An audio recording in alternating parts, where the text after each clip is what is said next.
With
the president as our candidate, our job was really half done because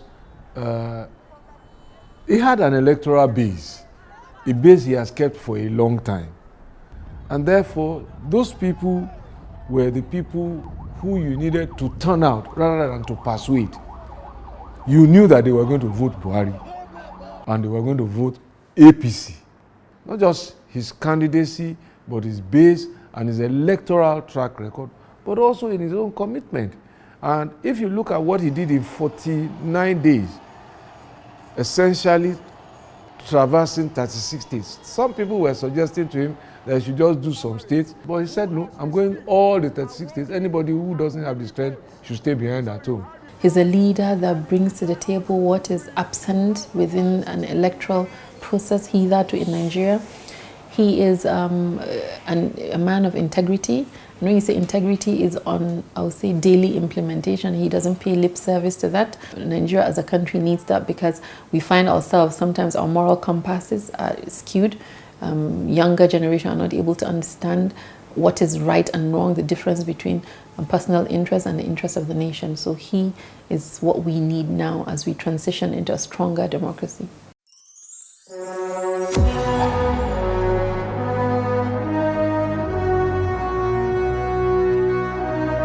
First and foremost, I give thanks to Almighty God who has spared our lives to witness another victory for Nigerian democracy and victory for our party called for Congress.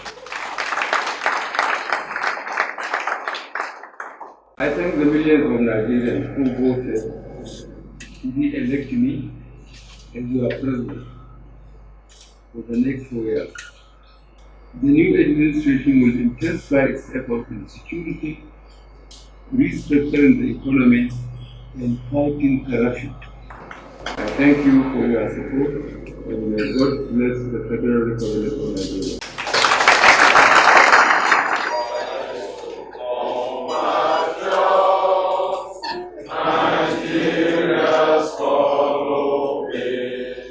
My name is Chibuike Rotimi Amechi, and I worked as the Director General of the campaign. Honorable Mamura is my name, Deputy Director General Operations.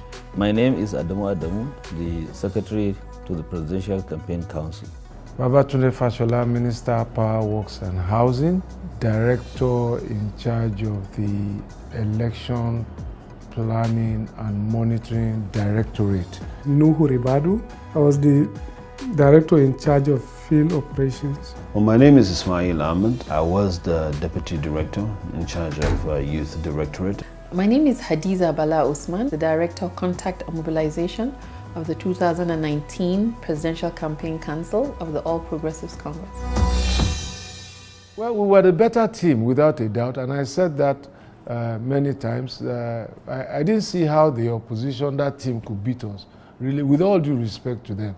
We were just a better side. We were just a better team. We were better prepared, and we responded to every challenge. We anticipated, we planned, we prepared, we checked, we rechecked, and we also had a leader and a government and a president and vice president who, by their commitment to their work, had touched the hearts of the Nigerian people. So we were sure that the votes would come.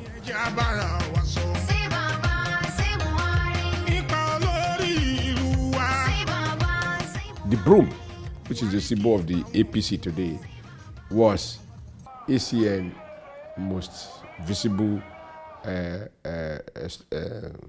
symbol, because it says it all. That one stick of broom, you can easily cut it, but bonded together, you cannot. Number two, to build a new Nigeria, you need to sweep away the past, the dirty, dirty past, so that you clean it up and then reconstruct on the basis of new ideas. Underpinning all of that is a progressive ideology, a government and a party that seeks to do the greatest good to the greatest possible number with the most limited of resources. And that is why one of the proud campaign statements of Mr. President was that his government and his party was doing a lot more with less.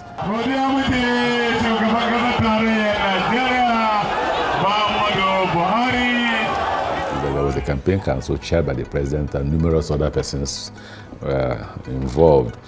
Then beyond the campaign council is the directorate, where you have those who acted as staff of the campaign. So you had directors, and then headed by the Director General of the campaign, and you had committees all set up by the president. The totality of them constitute what we refer to as the campaign council. There was a directorate for legal, there was a directorate for mobilization and contact, there was a directorate for women, there was a directorate for people living with disabilities, there was a directorate, I think, for diaspora, there was a directorate, I also think, for security, finance, and so on and so forth. I ran the situation room in Kano. You know, that's my state. And when the numbers came in, I was expecting the numbers, of course, to come in, and I was expecting the numbers to be high. When the numbers came in, you know, it was a good booster. But I was blinded by what was happening in other parts of the country, so I wasn't sure what's going on, so I was making frantic calls. But when the numbers in Katsina came, we had 1.2, and, you know, Bauchi came, and we were at 800,000. When Jigawa came, we're 800,000. When Borno came, we're 800,000. I said, well, okay, now I think this is a blowout. And I think that was when I began to, and then Kaduna came in, was 900,000 plus, even though the gap between us and PDP, about 600,000 for PDP and about 900,000 for us, about 300,000 gap. But I could see, you know, and then Niger was a complete surprise as well. We had Niger, we had about 600,000 votes, which we never had that kind of, that margin, you know. So when all those numbers started coming in, I was pretty comfortable that we won the election. First, the candidate himself. Wonderful product that I said, easy to sell, an honest man, a highly committed person, extremely disciplined, and very much liked by people, and very, very important, very, very critical. The president, from the very beginning, he told us in very clear language, very clear terms, my campaign is not about money. No, no money. No money to give anybody. It's about the work what we have done. Pass this message. It's about getting honest, genuine Nigerians to come and participate fully. We didn't have money, but we were able to manage. When PDP was doing 4 billion naira for press, we were doing 300 million. You know, I tell people that not everybody has the story. Okay, they should tell us how much we spent. All those who are claiming what they do want to do, they should tell us how much we spent. Because the office of the DG ran literally everything. When I say literally everything. We ran the press, we ran the social media, we paid. People didn't have a team now. People just have funky men hanging around there. One of the things that I know as of today, which I also knew then when I was privileged to be with him, is that President Buhari is passionate about this country. He's very, very passionate. and he believes in the potentials of this country as a great nation. APC! APC! 2015, the other party had been in power for about 16 years. And Nigeria could see that not much has improved in their life. There were deepening levels of corruption, abuse of office, and insecurity. About 28 local governments were no longer accessible, and several other things that were happening at the time. And even a CBA governor was dismissed for raising issues of corruption and diversion of money from the public treasury. Nobody expected that we would win.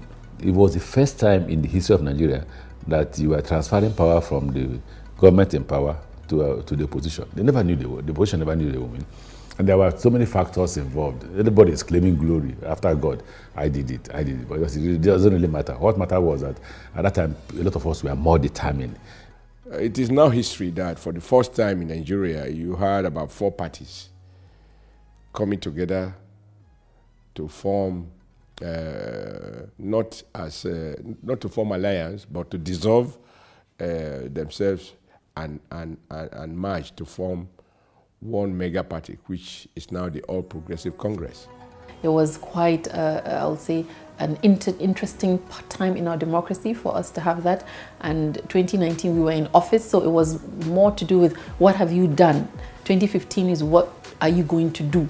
What we saw in 2015 had a lot of ethnic and religious colorations, but for 2019 we've seen 2 people come up from a particular region and being from the same religion have contested an election and one person has won. So you can see evidently it's not across religious and ethnic lines, and that is what we had in 2015, and hitherto that has always been what was on the table, having 2 leaders from different regions and different religious groups coming to contest against each other. For 2019 it was a clear what do Nigerians want as relates to improving the state of the nation, as it relates to the economy, as it relates to insecurity.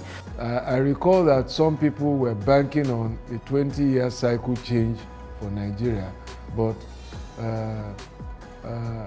the hurricane that Buhari is, clearly, those myths and permutations didn't work in his case. It's a sign that we are getting matured in the way we manage our elections.